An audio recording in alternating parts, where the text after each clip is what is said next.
복되신 하나님의 말씀은 요한복음 3장 1절에서 15절 말씀입니다. 니고데모라고 하는 유대인의 관원으로서 또 지도자라고 합니다. 이 사람이 예수님을 찾아왔어요. 그런데 이 당시만 해도 예수님을 유대인들이 또 그것도 지도자가 예수님을 찾는 것은 참 쉽지 않은 일이에요. 왜냐하면 지금 유대인들 장로들이라든지 아니면 제사장이라든지 바리새인, 사두개인, 서기관 뭐 이런 사람들이 예수님을 미워해요. 그리고 자기가 하나님의 아들이라고 하니까 신성 모독을 하고 있는 거고, 또 자기가 나이가 지금 30 초반밖에 안 됐는데 뭐 모세보다도 나이가 많다 그러고 하니 이게 참 말도 안 되는 일 아니겠습니까? 그러다 보니까 예수님이 좀 요주 인물입니다. 그와 가까이 하는 것을 유대인들은 좋아하지 않아요. 그러다 보니까 이제 니고데모라고 하는 사람은 유대인이고 관원이고 또 지도자잖아요. 그런데 대낮에 예수님과 함께하는 것을 다른 사람들이 본다면 어떻게 되겠습니까? 니고데모도 아마 조심스러웠을 거예요. 왜냐하면 예수님이 하나님의 아들인지 자기도 명확하게 잘 모르거든요. 그러다 보니까 예수님과 대화를 나누고 예수님이 정말 누군가를 알고 싶은 그 궁금증이 있었던 거죠. 자, 그러다 보니까 예수님을 찾아오긴 찾아오는데 사람들이 거리에 나오지 않는 그런 한적한 밤에 이제 예수님 앞에 나온 겁니다. 그리고 예수님과 대화를 나누는데요. 내가 보니 당신은 하나님이 보낸 선생님입니다. 이렇게 얘기를 해요. 자, 하나님이 보낸 아들입니다 하고 하나님이 보낸 선생님이라고 했을 때의 이미지가 어때요? 어떤 게 더 친근감이 있어요? 아들이 친근감이 있어요? 아니면 선생님이 친근감이 있어요? 아무래도 아들이라고 말하고 싶지만 아직 확정되지 않은, 내가 아직 이분이 하나님의 아들이라는 걸 인정하지 못하는 상황 가운데 있다 보니까 당신은 하나님이 보낸 선생님입니다 라고 이야기를 해요. 그러면서 선생님이라고 생각했던 것이 뭐냐 하면 이렇게 얘기하는 거죠. 그것은 내가 보니까 하나님이 당신에게 표적을 행하게 하셨기 때문에 당신의 표적은 보통 사람들과 다릅니다 라는 거죠. 그러다 보니까 내가 알기로는 당신이 하나님이 보낸 선생님 같습니다 이렇게 얘기하는 겁니다. 어쨌든 간에 지금 바리새인이 그것도 지도자라고 하는 니고데모가 예수님께 찾아온 거예요. 그러면서 당신이 누구십니까? 라는 질문을 하고 있는 거지요. 이 당시에 바리새인들은 어떤 사람들이에요? 바리새인들은 아주 대단한 사람들입니다. 종교적으로 자부심을 갖고 있어요. 자기들이 전통적으로 하나님의 말씀인 율법을 늘 읽고 묵상하는, 그리고 그 말씀대로 살려고 노력하는 그런 사람들이라는 자부심이 있어요. 자, 그러다 보니까 어린아이가 태어나서 말을 배우기도 전부터 계속해서 그 아이들에게 성경 말씀을 읽게 해요. 모세오경을 계속 읽게 합니다. 그리고 얘네가 이제 한 6살, 7살쯤 되면 성경을 암송을 합니다. 그리고 13살 정도? 13살까지는 성경을 읽는 것이 필독입니다. 필독. 누구든지 읽어야 되는. 그러다 보니까 자연스럽게 말씀을 애울 정도로 읽는 거죠. 그런 사람들이 바리새인인 거예요. 그러니까 지금 니고데모는 성경의 박사라고도 말할 수 있겠죠. 계속 읽고 계속 묵상을 하고 또 말씀 가운데서 이해가 안 되는 거 있으면 서로 토론하고 그러면서 말씀이 무엇인지를 깨닫고 그 말씀대로 살려고 무던히 노력하는, 그래서 많은 사람들에게 또 그 말씀을 가르치는 그런 지도자였다는 거죠. 자, 그런데 지금 예수님이 출현함으로 인해서 좀 갈등이 일어나기 시작을 했습니다. 왜냐하면 아까 우리 서두에도 말한 것처럼 내가 보니까 당신은 하나님이 보낸 사람 같습니다. 왜냐하면 우리에게 보여주는 그 표적을 보니까 사람들이 할 수 있는 것은 아니고 하나님만 할 수 있는 일인데 당신이 하는 걸 보니까 당신은 하나님이 보낸 사람이군요. 그래서 왔다는 거지요. 그리고 이제 더 알고 싶어서 대화를 나누는 겁니다. 당신은 누구십니까? 라는 질문을 또 던지는 거죠. 우리 어렸을 때부터 말씀 가운데 있었고 그 말씀이라면 모든 것을 내려놓고 그 말씀 지키려고 최선을 다했는데 이제 당신을 보니까 당신은 말씀도 지키려고 노력하고 또 하는 일들도 우리가 다른 그런 모습들을 하고 있는데 정말로 당신은 누구십니까? 라는 거예요. 그러면서 대화를 나누죠. 그때 예수님께서 그 니고데모에게 얘기합니다. 너 여기 왜 왔냐? 라는 거예요. 그랬더니 당신이 누구십니까? 라는 질문 속에 뭐예요? 당신이 말하는 메시아 맞습니까? 라는 질문이 거기 담겨 있는 거죠. 그랬을 때 예수님이 3절에 말씀합니다. 내가 진실로 진실로 내게 이르노니 사람이 거듭나지 아니하면 하나님의 나라를 볼 수 없다. 이렇게 말합니다. 니고데모의 대답이 뭐예요? 4절에 보니까요. 나는 이미 늙었고 또 어머니도 지금 계시는지 안 계시는지는 잘 모르겠지만 내가 어떻게 어머니 모태 속에 들어갔다가 다시 나올 수 있느냐, 이런 얘기를 하는 겁니다. 거듭난다는 얘기 뭐죠? 거듭난다? 거듭난다는 얘기를 말 그대로 하면 지금 니고데모 말이 맞지요. 거듭 태어나는, 다시 태어나는 게 거듭난다는 거잖아요. 그러니까 예수님께서 거듭나지 않으면 하나님의 나라를 볼 수 없다고 하니까 이 니고데모는 말 그 액면 그대로 이야기해요. 내가 지금 나이가 얼마고 지금 이렇게 늙은 사람이 어떻게 엄마 뱃속에 다시 들어갔다가 다시 나올 수 있습니까? 그건 불가능한 일입니다. 그렇다면 불가능한 일이라면 모든 사람들이 다 하나님의 나라 갈 수 없을 텐데 어떻게 갈 수 있다는 얘기예요? 이런 얘기겠죠. 자, 이런 이야기를 드리니까 예수님께서 이야기를 합니다. 지금 너는 학문적으로 모든 것을 풀려고 하는데 영적인 눈으로 봐야 된다 하는 얘기를 하는 거예요. 거듭난다라는 얘기는 우리가 엄마 뱃속에 다시 들어갔다 태어나는 것을 이야기하는 것이 아니라 물과 성령으로 거듭날 때 이것이 다시 태어났다라고 예수님은 가르쳐 주세요. 물로 세례는 무슨 세례라 그랬죠? 세례 요한이 나는 물로 세례를 주거니와 내 뒤에 오르시는 분은 성령으로 세례를 주신다 이렇게 얘기하잖아요. 그랬을 때 물 세례는 회개하라 천국이 가까웠느니라 라고 하는 선포, 우리의 잘못을 하나님 앞에 고백하면서 내가 하나님의 뜻대로 살겠습니다 라고 믿음에 고백하는 것, 이걸 물 세례라고 얘기했죠. 그리고 예수님을 구주로 영접하고 계속해서 예수님과 그리고 또 예수님이 보낸 성령님을 통해서 우리의 삶이 바뀌어져 가는 것, 이게 성령 세례였다 이렇게 우리가 살펴봤어요. 그렇죠? 그러니까 지금 그 이야기를 또 하는 겁니다. 우리의 죄 지은 것들을 하나님 앞에 낱낱이 고백하고 용서함을 구하고 그리고 성령님을 받아들이면, 자, 여기 성령님은 어떤 분이죠? 우리가 삼위일체 하나님을 얘기하세요. 그렇죠? 성부 하나님, 성자 예수님, 성령 하나님. 이 삼위의 그 세 번째 하나님이 성령님이시잖아요. 그분을 받아들여야 된다는 거예요. 그런데 그분이 우리 속에 들어오기 전에 먼저 해야 할 일이 있어요. 그게 뭐냐면 예수님을 구주로 영접해야 돼요. 예수님이 가셔야 성령님을 보내주신다고 했거든요. 우리가 예수님을 구주로 영접하면 그러면 성령님이 우리 속에 내주하신다 이렇게 말씀하는 거예요. 자, 그러면 예수님을 믿는 게 뭘까요? 내가 하나님의 자녀가 되겠습니다라고 하는 고백인 거죠.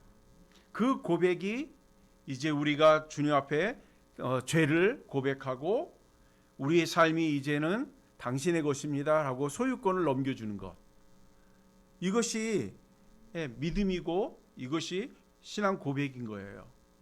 그것을 통해서 우리가 거듭나는 거죠. 우리 삶을 내려놓고 하나님의 삶 가운데 거하겠습니다라는 고백이죠. 그러다 보니까 사도 바울이 뭐라고 얘기합니까? 사도 바울은 당대의 최고의 지도자 아니었어요? 젊은 사람들 중에서는 아마 사도 바울이 그래도 인기 스타였던 것 같아요. 부하지요. 거기다가 로마 시민권도 있지요. 또 그 당시에 최고의 선생님이라고 하는 가말리엘 밑에서 공부를 했지요.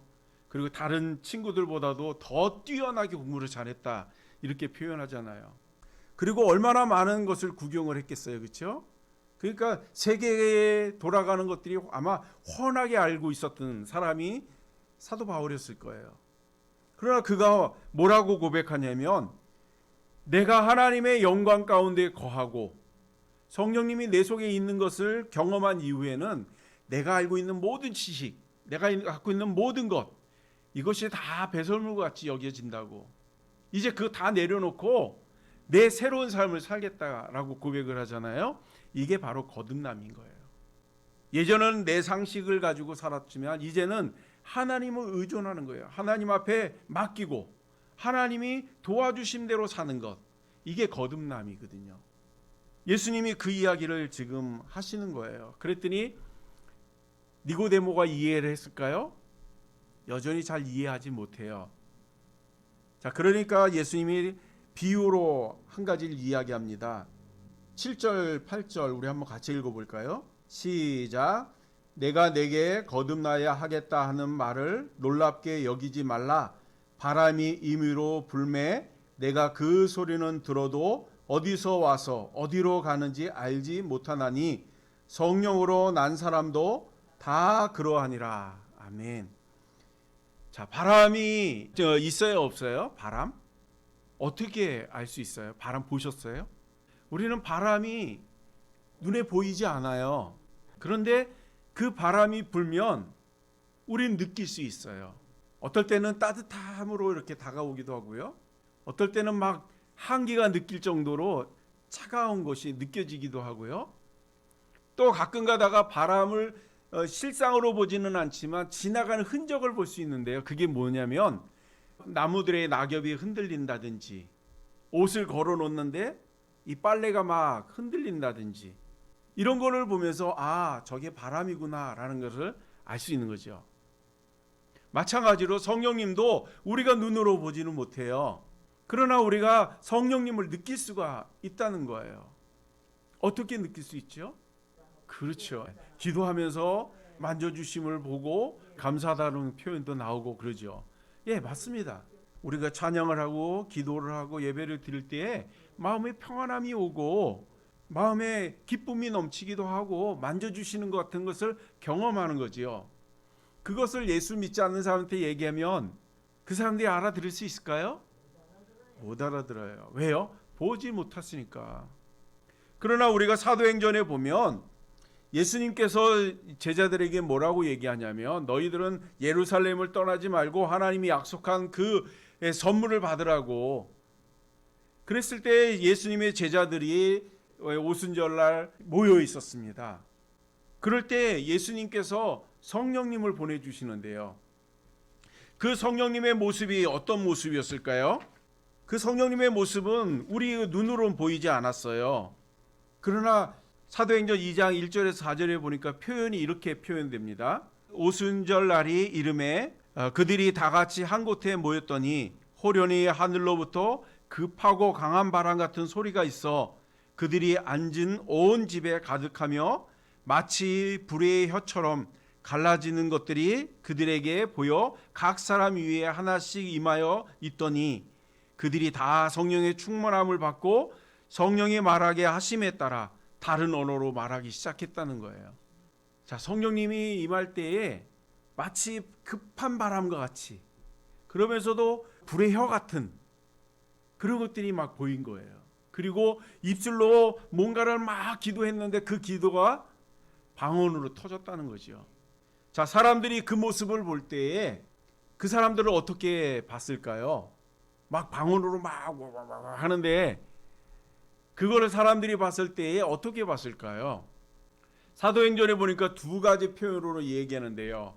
한 분류의 사람들은 우리가 하나님의 큰 일을 봤다고, 그러면서 저 사람들이 말하는 것을 보니까 어떻게 갈릴리 사람들이 먼 나라에 있는 언어들로 저렇게 기도할 수 있느냐고. 저 사람들이 외국 갔다 온 것 같지 않은데 저 먼 나라의 언어들을 구사하느냐는 거예요. 그러면서 이것은 하나님의 큰일이라고, 영광이라고 하나님을 찬양합니다. 이 사람들은 성령님을 보지를 못했어요. 그러나 예수님의 제자들이 기도하는 걸 보면서 성령님의 역사가 이런 거구나라는 걸 깨달은 거죠. 그러다 보니까 하나님의 큰일이라 이렇게 얘기하는 거예요. 그런데 반면에 어떤 사람들은 뭐라고 얘기하냐면 자기들이야 못 알아들으니까 저 사람도 술 취했다는 거예요. 술 취했다는 거예요. 기도한다고 모여가지고 술 취했는지 저 무슨 소리 하는 거냐고 이렇게 이야기합니다. 그러니까 우리가 성령님을 경험해도 어떤 이들은 이것이 성령님의 역사라고 고백할 수도 있지만 어떤 이들은 못 알아본다는 거예요. 자, 예수님께서 오셔서 많은 일들을 하셨어요.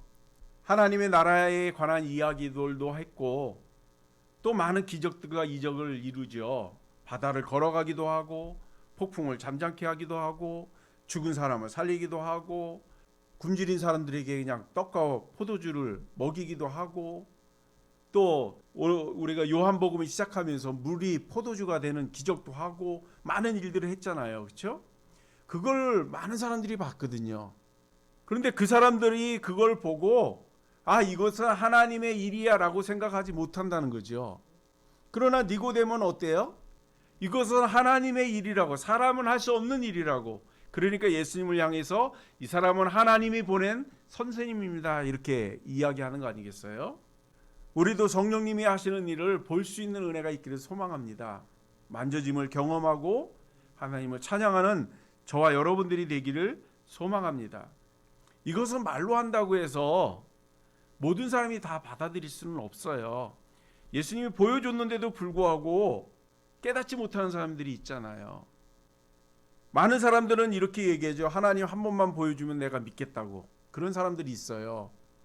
자, 그런 사람들 앞에 하나님이 나타나며 그들이 하나님 믿을까요? 나 하나님 보여주면 내가 하나님 믿겠습니다라고 하는 사람들이 많은데 그 사람들에게 하나님이 보여지면 그들이 하나님 믿을까요? 그들이 하나님을 믿을지 안 믿을지 잘 모르겠어요. 왜냐하면 성경에 그런 말씀이 나와요. 누가복음 16장 22절에서 31절까지 보면 이런 내용이 나와요. 한 마을에 부자와 거지 나사로가 살고 있었어요. 그런데 이 사람들이 둘 다 죽었습니다. 그러니까 한 사람은 아브라함 옆에 천국에서 있었고 또 한 사람은 꺼지지 않는 불 가운데 지옥에 있었던 거죠. 그리고 나서 반응을 일으킨 사람이 부자입니다. 부자가 뭐라고 얘기했냐면 천국을 바라보면서 나의 아버지 아브라함이여, 지금 여기에는 너무 뜨겁고 갈증이 나니 이제 나사로를 이곳에 보내주셔서 나사로의 손에 물을 찍어서 내 혀를 좀 서늘하게 해달라고 이렇게 부탁을 합니다. 그랬을 때에 아브라함이 뭐라고 하냐면 안 된다는 거예요. 여기서 글로 넘어갈 수도 없고 거기서 넘어올 수도 없다고. 그래서 그런 일을 이룰 수가 없다 이렇게 얘기합니다. 그랬더니 부자가 또 한 번 부탁을 해요. 그렇다면 내 동생이 5명이나 있는데 이 아이들이 나 있는 데 오면 안 되니까 그 나사로를 보내서 우리 동생 여기 오지 못하게 좀 말려달라고 보내달라는 거죠. 그랬더니 아브라함이 뭐라고 얘기하냐면 그것도 안 된다는 거예요. 왜냐하면 31절에 뭐라고 얘기하냐면 이렇게 얘기해요. 이르되 모세와 선지자들에게 듣지 아니하면 비록 죽은 자 가운데서 살아나는 자가 있을지라도 권함을 받지 아니한다라는 거예요. 그러니까 모세가 있고 여러 선지자들이 복음을 전해도 받아들일 사람은 받아들이겠지만 그렇지 않은 사람은 안 받아들인다는 거예요. 그러니 죽은 나사로가 가면 그들이 받아들일까요? 처음엔 깜짝 놀랐을 거예요. 왜요? 죽은 사람이 살아났으니까. 그리고 그들이 얘기하면 어떤 분들은 좀 겁에 질릴 수도 있겠죠. 이러다가 안 되겠다. 그런 사람들도 있을지 몰라요. 그러나 그 생각들이 오래 가나요? 잠깐은 막 흥분이 되고 잠깐은 두려움이 있고 잠깐은 깨달아지는 것 같지만 시간이 지나면 또 옛날처럼 돌아가는 게 우리의 모습 아니에요? 그러니까 보고 믿는다고 해서 그게 참 믿음이냐? 아닐 수 있어요. 예수님은 수많은 표적과 이적을 보여주셨거든요. 그리고 니고데모는 얘기하잖아요. 이건 하나님이 아니면 할 수 없는 일이라고요. 그럼에도 불구하고 다른 사람들은 왜 니고데모처럼 예수님 앞에 와서 당신은 하나님이 보낸 사람입니다 라고 고백을 하지 않지요? 믿지 못하는 거지요. 예수님이 하시는 일들을 보면서 배가 아플 수도 있겠어요. 그렇죠? 내가 하면 많은 사람이 나를 찾아오고 인기가 있을 텐데 예수님이 하니까 괘씸해. 뭐 이런 생각이 있을 수도 있겠죠. 그러나 인정할 건 인정해야 되는데 그것마저도 인정하지 않는다는 거예요. 성령님은 우리에게 반드시 찾아오세요. 그리고 예수 믿는 사람들, 거듭난 사람들에게는 항상 함께 하신다고 말씀하셨거든요. 그래서 우리 그 사실을 잃어버리지 않는 은혜가 있기를 소망합니다. 자, 그러면 성령님을 어떻게 하면 우리가 받아들일 수 있죠? 자, 성령님은 예수 그리스도를 통해서만 받을 수가 있습니다. 오늘 본문 말씀에 보니까요. 14절 15절인데요. 같이 한번 읽어볼까요? 14절과 15절이요. 함께 읽겠습니다. 시작. 모세가 광야에서 뱀을 든 것 같이 인자도 들려야 하리니 이는 그를 믿는 자마다 영생을 얻게 하려 하심이니라. 아멘. 자, 예수님께서 뭐라고 말씀하냐면 모세가 광야에서 뱀을 든 것 같이 인자도 들려야 한대요. 이 말이 뭐냐 하면 이스라엘 백성들이 광야에 있었던 때가 있어요. 애굽에서 이제 출애굽을 해가지고 가나안을 가는 여정입니다. 여정 가운데 이제 하나님이 늘 함께 하시고 그들에게 은혜를 베풀어 주시잖아요. 그럼에도 불구하고 불평이 많은 거예요. 불만이 많아요. 맨날 먹을 것 타령하고 왜 우리는 광야에서 이런 생활을 해야 되냐, 이런 불평들을 계속 합니다. 그러다 보니까 하나님께서도 그 사람들이 그 하는 모습을 보고 화가 나셨던 것 같아요. 그래서 거기에 이제 뱀들을 보내서 막 물게 합니다. 그랬더니 백성들이 모세에게 찾아와서 잘못했다고 용서해 달라고. 그러니까 모세가 이제 또 하나님 앞에 가서 기도를 하지요. 하나님께 저들이 잘못을 고백하고 용서함을 구하오니 하나님께서 용서해 주십시오라고 기도를 합니다. 근데 하나님께서 모세를 통해서 이제 놋뱀을 만들어서 그 놋뱀을 높이 들려는 거예요. 그러면 멀리서도 그 놋뱀을 보면 이 상처 나왔던 뱀에 물렸던 사람들이 다 치유함을 받는 거예요.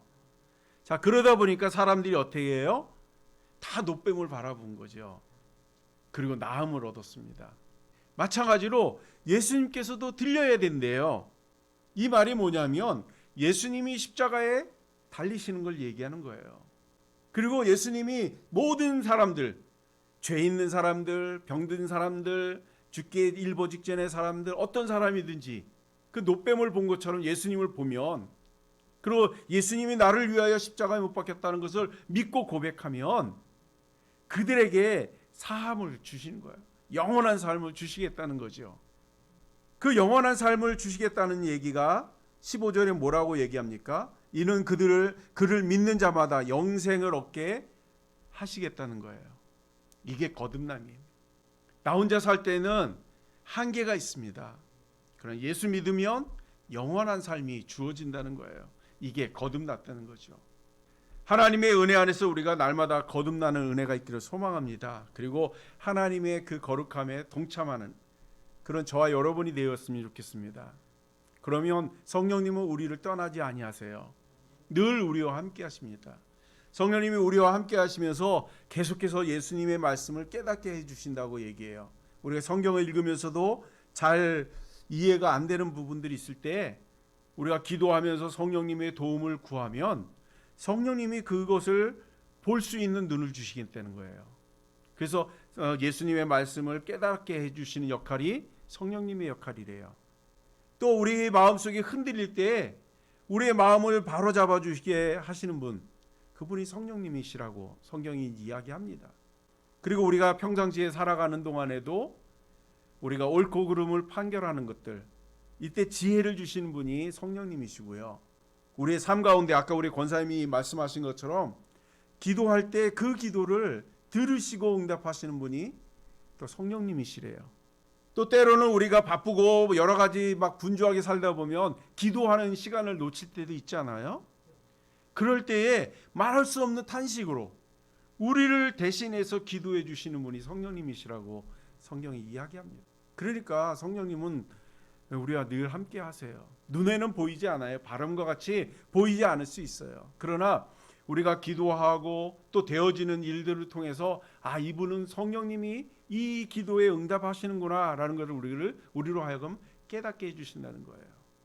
그러기에 우리가 예수를 믿으면 이제 재림주로 예수님 오시기까지 계속해서 성령님이 우리를 도와주실 거예요. 우리가 믿음으로 고백하게 하실 거고요. 성령님의 일들을 통해서 예수님을 바라보고 하나님을 만나는 그런 모든 자리까지 인도해 주실 줄 믿습니다. 그래서 우리 하나님의 은혜 안에서 또 승리하는 삶 살기를 소망하고요. 우리 성령님과 더 가까운 그런 삶을 사는 그런 저와 여러분이 되시길 주님의 이름으로 축복합니다. 기도하겠습니다.